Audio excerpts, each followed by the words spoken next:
Yeah. Cool. Will, you got us on camera? Let us know when we're good to go. Yes, I am the camera. We are good to go. Willie is the camera. Awesome. Excellent. Well, Tom, thanks so much for coming. I know there's been a lot of excitement around your app, even just seeing people come over here and inspect the turntable. I think we got a lot of awesome questions for you, so thanks for taking the time. Do you want to just start off by introducing yourself and what you're working on? Sure. So, hi, I'm Tom. I hope everyone can hear me okay. I'm the co-founder and CEO of TribeXR. We've got a product called TribeXR DJ and VR, which is on Oculus, Rift, Quest, HTC Vive, Steam VR, hopefully PlayStation eventually. But essentially what it is a virtual studio where you can connect with other people, take lessons, learn to DJ, then practice, play, and perform. And we have streaming integrations. We've got a chroma key integration where you can change environments and stream to Twitch and YouTube and Facebook.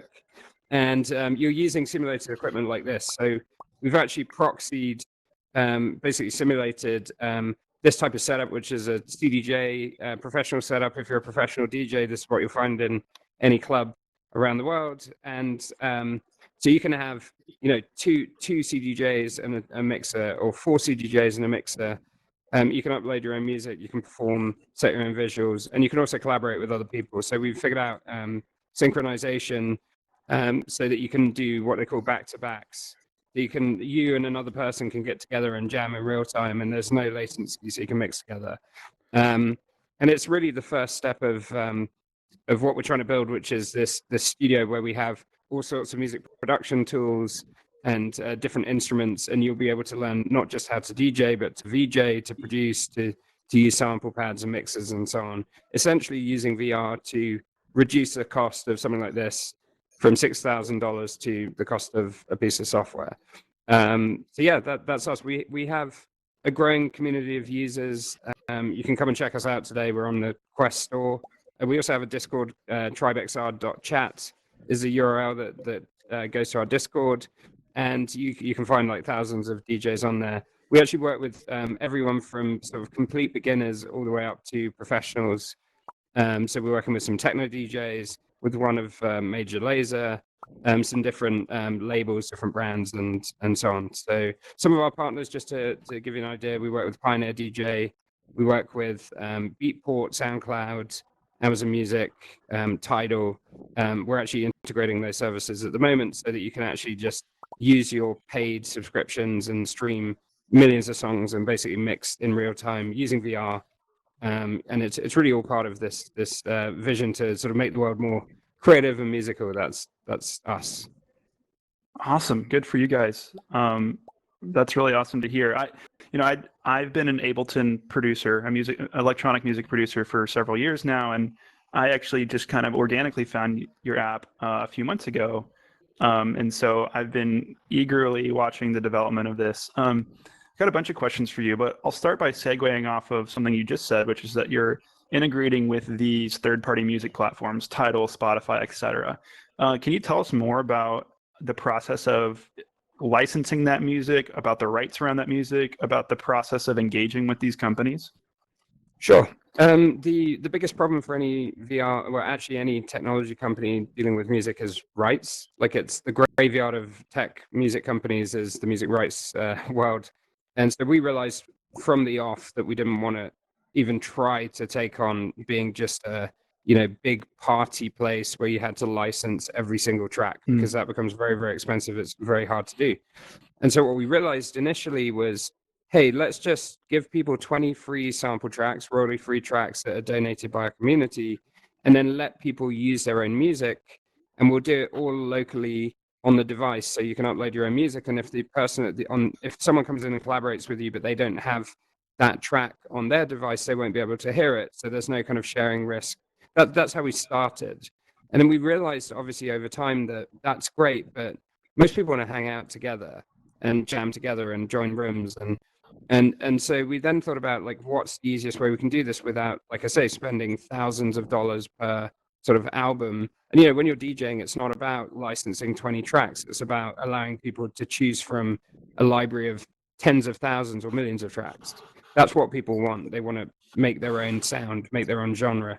And so we realized pretty quickly that the best way we could do that and keep the entire ecosystem happy would be to partner with the music DSPs like Beatport, because they've done all the licensing, or like Tidal or SoundCloud. The ideal would be Spotify, but Spotify actually, as of earlier this year, decided not to support any sort of mixing apps through its API for its own licensing reasons. When they first did all of their licensing deals, they didn't prepare for that, whereas some of the others did. So Beatport is one, and so yeah, so we started working with Beatport first. We've integrated their service through a direct partnership with them. They gave us then access to their APIs, and we've essentially integrated them. What it means is, to access their API, you have to be a paid subscriber, so you're paying for that music. But because you're already paying for that music, you can use that music on pretty much any device you want, and Tribe is considered a device. And the only kind of complicating factor is, again, the social situation. But for us, if someone else wants to join that room, if they also have an account with that service, then they can hear that music. Of course, they also have the opportunity to use their own music. But really, for us, it was just about, like, how do we let people have access to the most music without essentially bankrupting our own company through music licensing? And music DSPs as partners is by far and away the best way. That's really cool. I want to go back to something you mentioned earlier, which is that, you're saying this is not just a place where you can learn how to use this specific piece of equipment, but maybe other pieces of equipment, and maybe, techniques and methodologies in slightly adjacent fields like composition and production and mastering and all these other kinds of things. Can you explain what your roadmap is there, and also what your approach has been to potentially integrate with some of those other workflows like Ableton or something? Sure. So Ableton's a really good example of a product that's currently it's quite desktop based. Traditional music production is very desktop based, and yes, there are some really good sort of VR production tools. I think there's one called Transient, which is great. There's another called a simplified version called Electronaut. But we thought a little bit differently. So we were like, we don't necessarily want to have people produce serious music in VR. We want to instead focus on live production. So using sample pads and Roland 808s, 303s, these type of interfaces, and allowing more for the performer the ability to really create your own sound rather than make a track in VR. So our pipeline very much focuses on that type of approach. So really, it's like, how do we add more tools, and then how do we add lesson content to make using those tools easier, or learning how to use those tools easier? And then the third piece is, how do we allow our users, when they get to the point where they can perform, to start performing live to an audience on Twitch or on other platforms, Outspace and so on. So that's really how we think about it. So our roadmap is really focused around more tools, more integrations, and more lessons.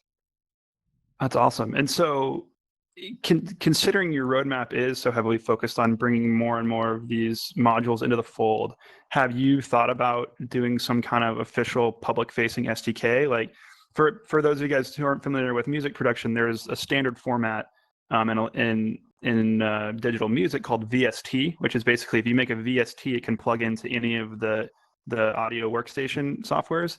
Have you thought about supporting VSTs or building some kind of similar framework for Tribe?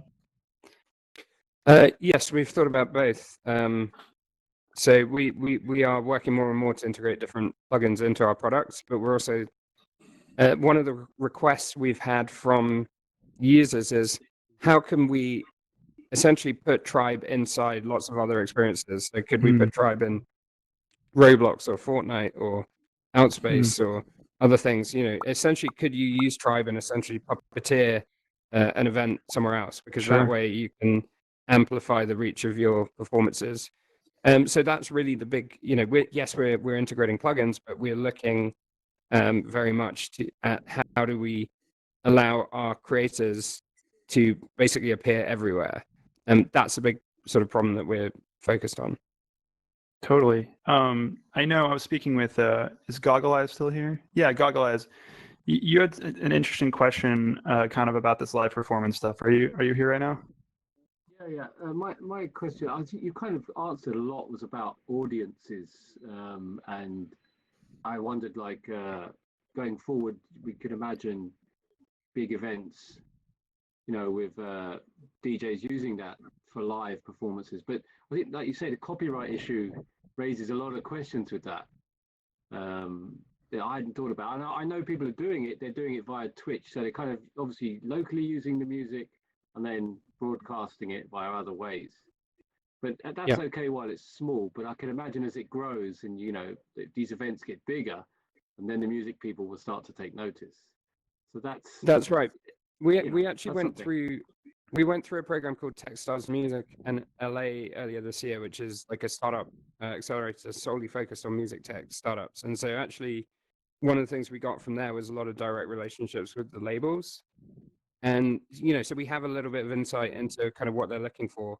And really, the label is looking to get paid ultimately. But they're also looking to market their artists, and they're also looking to sort of future-proof themselves. And, I think the stuff that we're doing with Beatport and with these different platforms is essentially with the blessing of the labels, but the labels are also interested in creating sort of custom content. So, if you had David Guetta teaching a masterclass and you could sell that masterclass to end users and give away music at the same time, the industry would be really happy with that. Our big challenge was, are users going to go for that over just wanting a huge library of content? But yeah, what we learned pretty quickly was that there are different platforms have different relationships with the industry. So Twitch has a pretty tricky relationship with the music industry, whereas Facebook and YouTube and some of the other platforms actually have better rights deals with the industry. So what we took a view that we're just going to try and make it effectively so that the labels get paid by Beatport when their music's being used, or by any of the other DSPs, and that on the output side, if we can make it clear where that music's coming from, so that either people can sort of see the tracks that are being played and add them to their playlist or something like that, then the industry's happy because they're being paid both ways. The industry gets really annoyed when you're having sort of illegal parties with lots of music. But because most of our viewers are on Twitch and YouTube and Facebook, to some degree, it's not really our problem. It's Twitch's problem. But you can always adopt an approach of best practice, and that's what we've tried to do. Very cool. I'm going to ask a question going back to something you said in your introduction, which was, I think you said something along the lines of TribeXR is a place to play, practice, and perform. And over the last few months, like I said, I've used your app, but I've also used some of the others that you've mentioned, Electronaut, et cetera. And in some of those apps, I feel like one of the limitations in those apps is that they try to do all three of those things.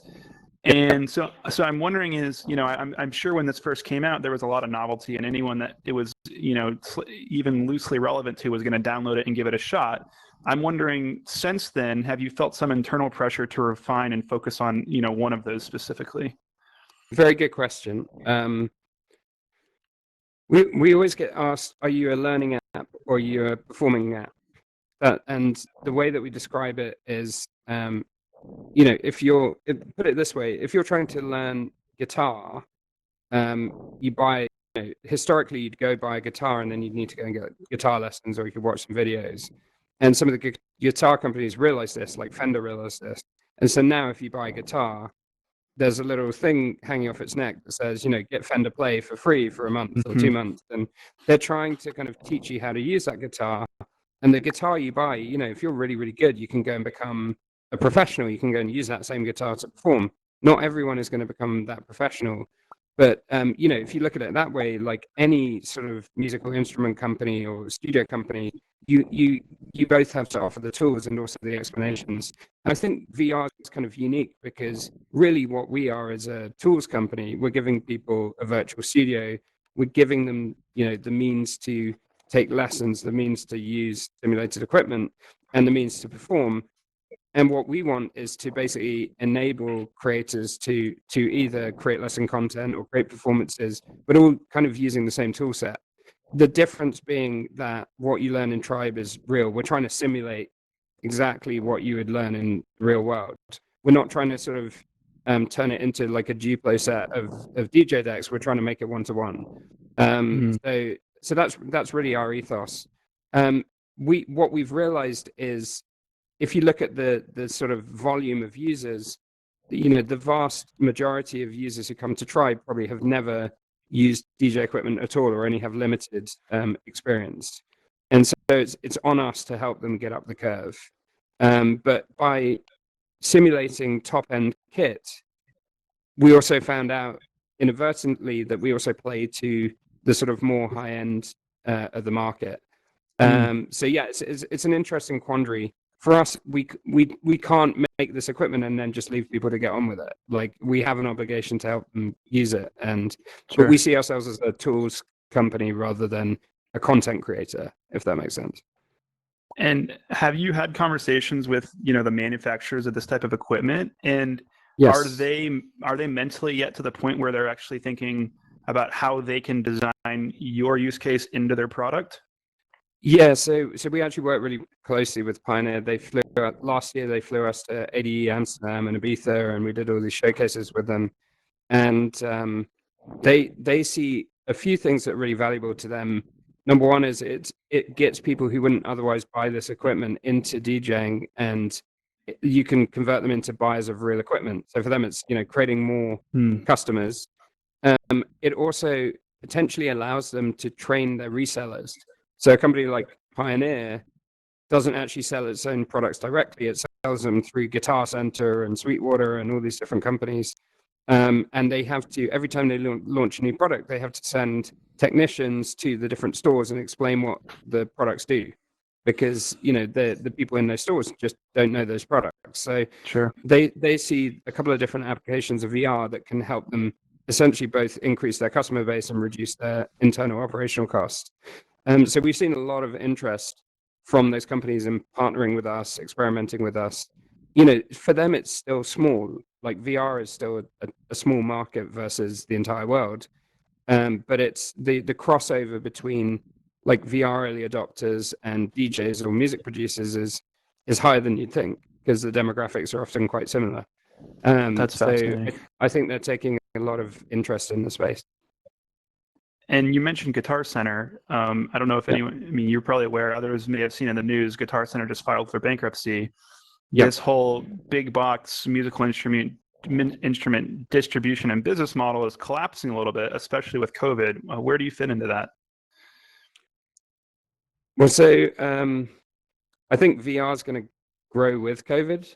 It would have grown a lot more had there been more quests between sort of March and June this year. But it's coming now with Quest 2, and there's more supply.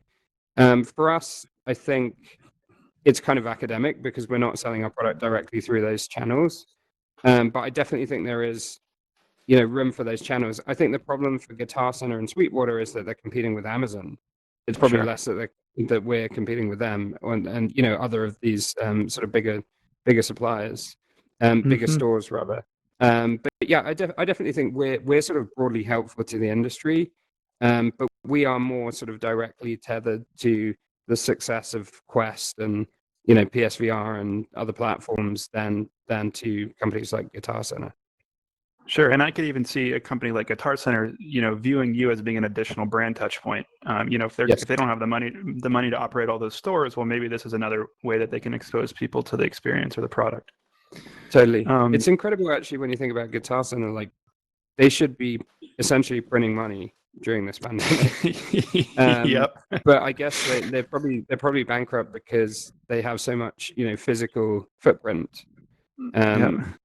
So I think maybe the outcome for Guitar Center is they'll probably drop a lot of their physical stores and consolidate those, and I guess that's the point of Chapter 11, really, that they can do that and reset. But I imagine they're going to be increasingly online, and certainly the feedback we had from Pioneer is they launched a new mixer and some new CDJs, like the next generation of these, and each of these costs something like $3,000.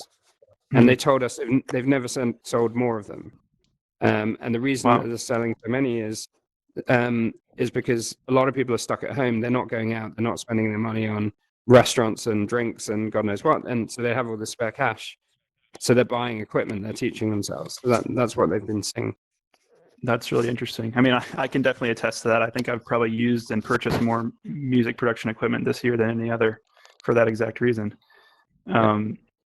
So, it's really interesting hearing the different layers to your business, especially as they sort of solve these different pain points and incentives for each of the constituents that you're dealing with, whether it be the rights company, whether it be the hardware manufacturer, the user. I'm curious, when you speak with someone like Major Lazer or something, right? What's the value prop that's most appealing to the actual performer? For high-end performers, it's primarily two things. One is, streaming or performing, engaging with fans. So, like, you get some well-known performers who also want to train people or pass on their knowledge, but not all of them. Some people just want to perform. So it really depends on the artist. But we see a lot of interest in either creating lesson content or just creating really innovative performances. For sort of other artists, there can be, if you're a touring artist, like if you're preparing for a gig, particularly as a performing DJ, the night before a gig when you're in a hotel, you won't necessarily have all your equipment. So historically, a lot of set preparation is done on laptop with like little peripherals. And so we've seen feedback from a lot of professionals that they take their Quest with Tribe and they put all their tracks on there and they run through their set in their hotel room the night before. And it just helps them, get the transitions right. So it's useful if you're a touring artist. That's really cool. And how big is your team right now? So right now we're 6 people. So we're based on the west coast of the US. We're sort of in the middle of closing our sort of latest funding round. So we should hopefully be expanding to sort of 8 to 10 people. But yeah, really we're raising money to sort of just broaden out the tool sets that we offer and sort of build out the social piece of what we do. So the sort of multiplayer aspects and, improve the training modules. That's really what we're investing in. Yeah, well, congratulations. Absolutely. That's a huge testament to, what you guys have done so far.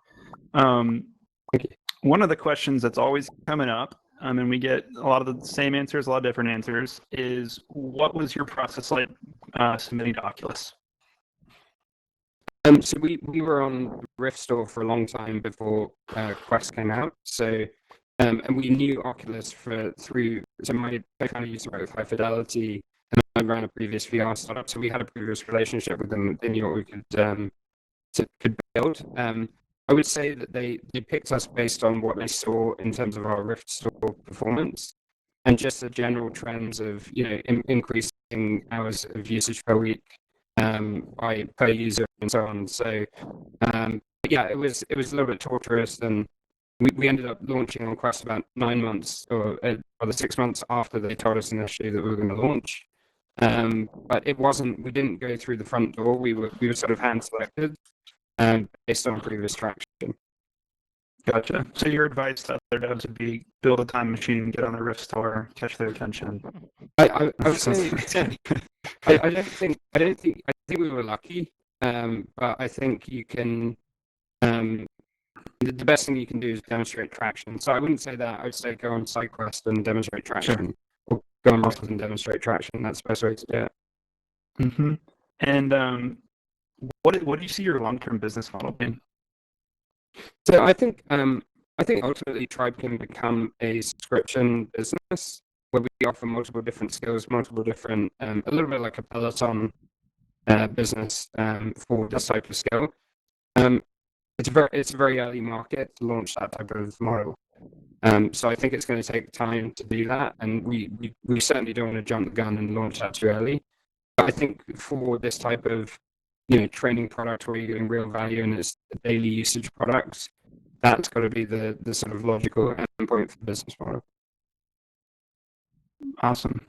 Cool. Well, I bet the crowd has a bunch of really high quality questions, so I'm going to open up a little bit.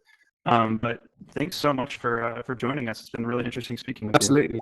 And I've just seen the time. I actually have to jump in a couple of minutes because I've got a sort of kick-off board meeting with our new investors. So No I worries. can take a couple of quick questions if that works. Yeah, great. I've got a really quick question. It's Sure. purely selfish, fishing for some tips. I was wondering you spoke about YouTube and Twitch. Which of those channels has worked best for you in terms of getting new customers? Twitch, 100%. Okay, cool. Any other questions? Do you have a for that Twitch streaming? I'm sorry, I haven't had a chance to try it. Can you bring like the Twitch chat into Tribe so that you can interact with your audience without leaving?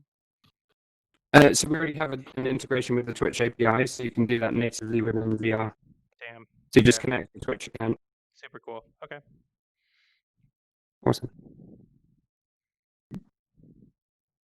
So I missed the start of the start of the presentation. How do you do with latency? So do you have the song on your servers and then everyone is connecting to that one? Because I'm getting a bit inspired as a guitarist and jamming with other people, but then it would be creating the music on the fly.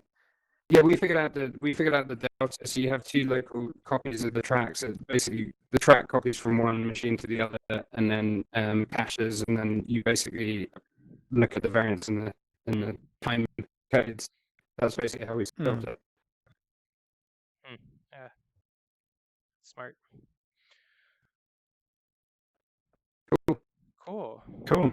Well, congratulations so much on your success so far. And we'll all be watching you eagerly. And there's a link on spatial.com back to all y'all's stuff, but I'll make sure everything you mentioned is kind of cross-posted there.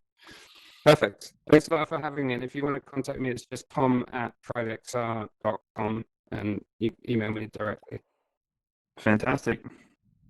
All right. Thanks. Take care, guys. You too. Bye. Thanks, Tom.